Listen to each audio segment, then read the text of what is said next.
Hello दोस्तों, राधे राधे। कैसे हैं आप सब। मैं सोनू वेट स्काई परिवार में आप सभी का स्वागत करता हूं। जैसा कि आप सब परीक्षा की तैयारी अच्छी तरीके से कर रहे होंगे, हमने सोचा कि इसी बीच आप सभी को IUPAC नाम स्टार्ट किया जाए। और मेरे चैनल वेट स्काई पर आपको फिजिक्स का डेरिवेशन, कुछ फिजिक्स का न्यूमेरिकल अपलोड किया गया है। अगर आप सब नहीं देखे हैं तो जाके वहां पे प्लीज देखिए और अच्छी तरीके से समझिए और अपनी परीक्षा की अच्छी तरीके से प्रिपरेशन कीजिए, तैयारी कीजिए, ताकि आप परीक्षा में अच्छे से अच्छे मार्क्स उठा सकें। और आज का जो टॉपिक होने वाला है यह है IUPAC नामकरण। और IUPAC नामकरण में आपको बेसिक से अपर तक ले चलूंगा ताकि आप अच्छी तरीके से समझ सकें और इससे रिलेटेड जो भी समस्याएं हैं अपनी समस्या को दूर कर सकें। और अपने दोस्तों तक इसको जरूर शेयर कीजिएगा ताकि आप सभी के दोस्त जो भी IUPAC नाम नहीं लिख पा रहे हैं वो भी IUPAC नाम लिखना सीख जाएं। चलिए दोस्तों देखते हैं। सबसे पहले हम इसमें जानेंगे कि IUPAC नाम का पूरा नाम क्या है। ठीक है, आई का नाम होता है इंटरनेशनल यूनिफाइड या यूनियन कह सकते हैं, यूनियन। पी से प्योर एंड अप्लाइड केमिस्ट्री।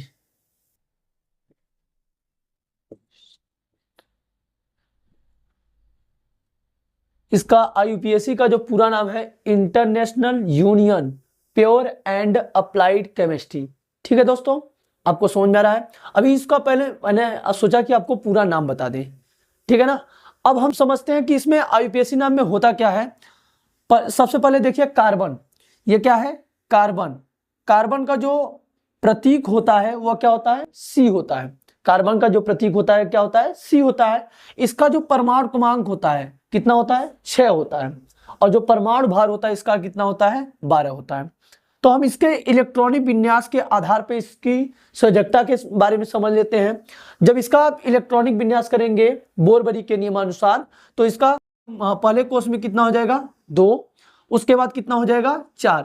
कितना है इसका परमाणु क्रमांक, 6, तो हम भरेंगे 2 और 4। अगर इसके बाह्यतम कोष को देखा जाए तो कितने इलेक्ट्रॉन है, 4। अर्थात कार्बन जो है वह अपने साथ किसी अन्य 4 परमाणुओं को क्या कर सकता है, जोड़ सकता है। अर्थात इसकी संयोजन क्षमता जो होती है वो कितनी होती है, 4 होती है। इतना समझ में आया आपको दोस्तों। तो चलिए देखते हैं पहले कार्बन के संख्या के आधार पर नाम कैसे लिखा जाएगा। देखिए, अगर कार्बन की संख्या कितना हो, 1 हो, कितना हो, कार्बन की संख्या अगर 1 हो तो इसके लिए क्या लिखेंगे, मेथ। क्या लिखते हैं, मेथ लिखेंगे। अगर कार्बन की संख्या 2 रहेगा तो एथ हो जाएगा, 3 रहेगा तो प्रोप हो जाएगा, 4 रहेगा तो ब्यूट हो जाएगा, 5 रहेगा तो पेंट हो जाएगा। ठीक है दोस्तों, दिख रहा है आपको। 6 रहेगा तो हेक्स हो जाएगा, 7 रहेगा तो हेप्ट हो जाएगा, 8 रहेगा तो ऑक्ट हो जाएगा, 9 रहेगा तो नॉन हो जाएगा, 10 रहेगा तो डेक हो जाएगा। अगर कार्बन की संख्या अगर हम काउंटिंग करेंगे IUPAC नामकरण करते समय तो अगर कार्बन की संख्या कितना रहेगा दोस्तों, अगर 1 रहेगा तो उसके लिए क्या लिखेंगे, हम मेथ लिखेंगे। 2 रहेगा तो एथ लिखेंगे, 3 रहेगा तो प्रोप लिखेंगे, 4 रहेगा तो ब्यूट लिखेंगे, 5 रहेगा तो क्या लिखेंगे, पेंट, 6 रहेगा तो हेक्स हो जाएगा, 7 रहेगा तो हेप्ट हो जाएगा, 8 रहेगा तो ऑक्ट हो जाएगा, 9 रहेगा तो नॉन हो जाएगा, अगर 10 रहेगा तो कितना हो जाएगा, डेक। इतना दोस्तों समझ में आया। अगर ये आपको याद नहीं रहेगा तो आप IUPAC नामकरण नहीं कर सकते। इसको आप जितना जल्दी हो सकेगा याद कर लेंगे और आप आसानी से नामकरण कर सकते हैं।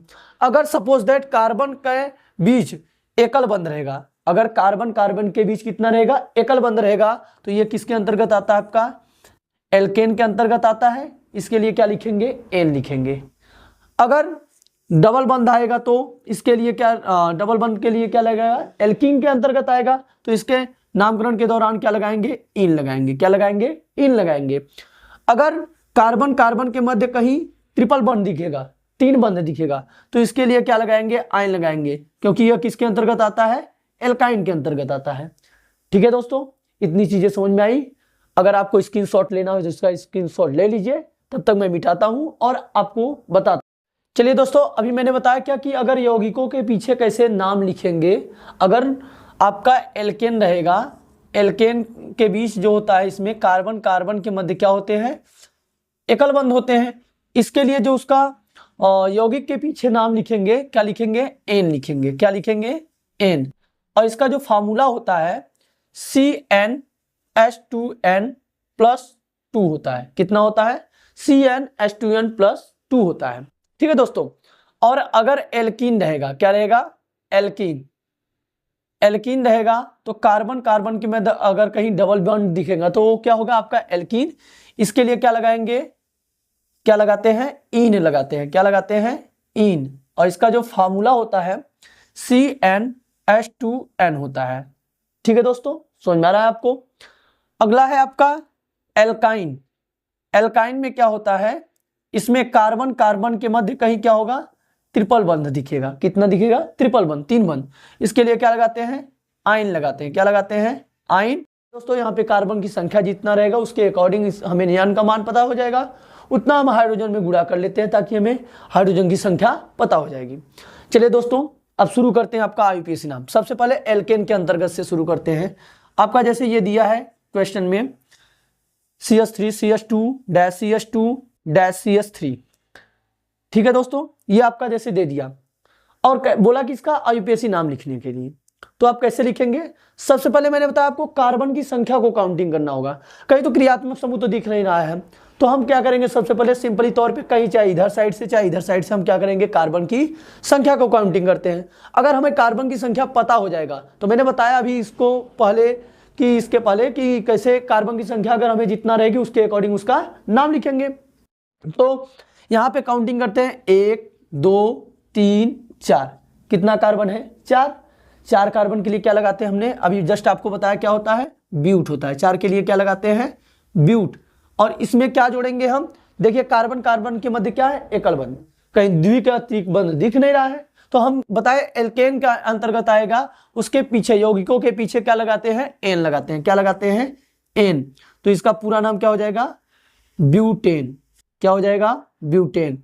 अर्थात इसका आईयूपीएसी नाम जो होगा वो क्या हो जाएगा, ब्यूटेन हो जाएगा। एक आख एग्जांपल और देखिए, जैसे आपका CH3 CH2 CH2 CH2 और CH3 ये दे दिया। फिर हम क्या करेंगे, इसमें कार्बन की संख्या को काउंटिंग करते हैं, 1 2 3 4 5। यहाँ पे टोटल कार्बन की संख्या कितना है, 5 है। तो इसके लिए क्या लगाते हैं, 5 के लिए मैंने बताया आपको क्या होता है, पेंट होता है। इसमें क्या जोड़ेंगे, एन जोड़ेंगे, क्योंकि कार्बन कार्बन के मध्य एकल बंध है। तो क्या हो जाएगा, पेंट धन एन क्या हो जाएगा, पेंटेन। क्या हो जाएगा, पेंटेन। इसका आपको बहुत आसानी से मैं समझा रहा हूं, आपको अच्छी तरीके से समझ में आ रहा है। अगर दोस्तों आपको अच्छी तरीके से समझ में आ रहा है तो प्लीज अपने दोस्तों तक शेयर कीजिए, ताकि आपके दोस्त भी आईयूपीएसी नामकरण करना सीख जाएं। चलिए दोस्तों, एक आख एग्जांपल और बता देता हूं मैं। यहाँ पे CH3 CH2 CH2 CH2 CH2 CH3 ये आपका दिया है।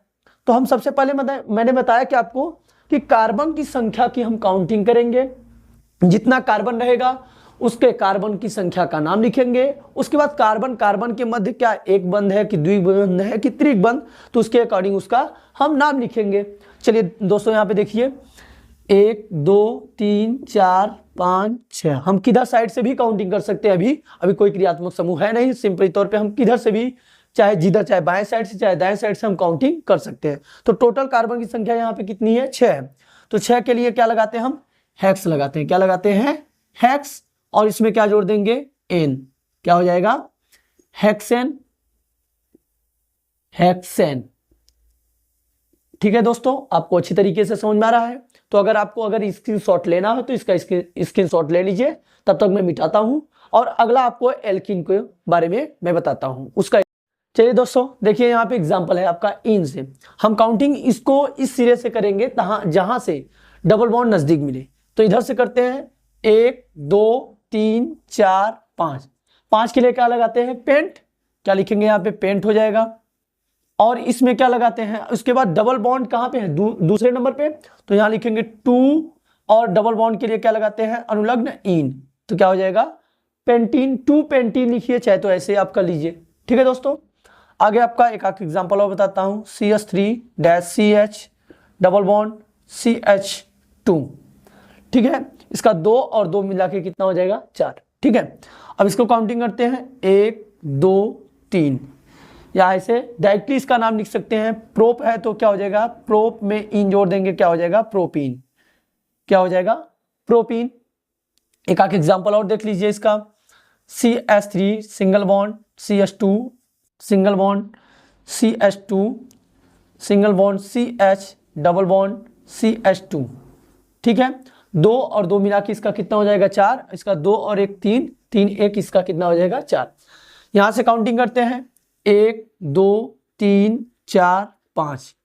5 के लिए क्या लगाते हैं? अभी मैंने बताया आपको पेंट। और कितने नंबर पे? 1 नंबर पे है आपका, तो इसका हो जाएगा 1 इन।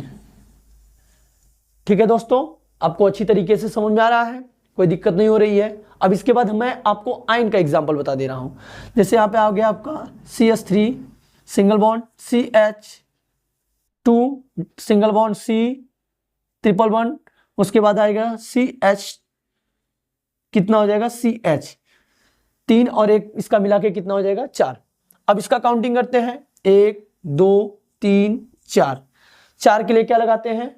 मैंने बताया था मेथ हो जाएगा। 1 के लिए, 2 के लिए क्या हो जाएगा? ए, 3 के लिए प्रोप, 4 के लिए ब्यूट। तो यहां पे क्या लिखेंगे? ब्यूट। और इस पे कितने पे आ रहा है? 1 नंबर पे क्या लिखेंगे? 1 आइन। चाहे तो हम इसको लिख सकते हैं डायरेक्टली ब्यूटाइन। ठीक है दोस्तों, आपको अच्छे तरीके से समझ में आ रहा है। एक आठ और देख लीजिए इसका एग्जाम्पल आइन का। एल्काइन का CH3 single bond C triple bond C, उसके बाद इसका हो जाएगा 3 और इसका मिला के कितना हो जाएगा? 4। फिर सिंगल बॉन्ड CH2 CH3। अब इसका हम कैसे नामकरण करेंगे? देखिए, हम काउंटिंग बताएं उस सिरे से करेंगे जहां पे जल्दी बंध नजदीक मिले। ठीक है, यहां पे करेंगे 1 2 3 4 5। इधर से करते तो ज्यादा दूर हो जाता, मैंने इधर से किया। ठीक है दोस्तों, 5 है। 5 के लिए क्या बताया मैंने? पेंट। और इसमें क्या जोड़ेंगे, क्या लगाएंगे? आपका दूसरे नंबर पे आइन है तो 2 आइन। ठीक है दोस्तों, आपको अच्छी तरीके से समझ में आ रहा है, किसी भी तरह की कोई समस्या नहीं हो रही है।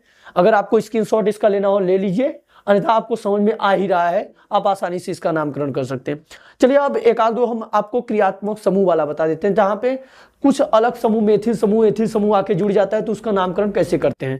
ठीक, चलिए दोस्तों, अगर आपको ऐसे नामकरण आए तो हम इसका नामकरण कैसे करते हैं, IUPAC नामकरण कैसे करते हैं, इसके नियम है।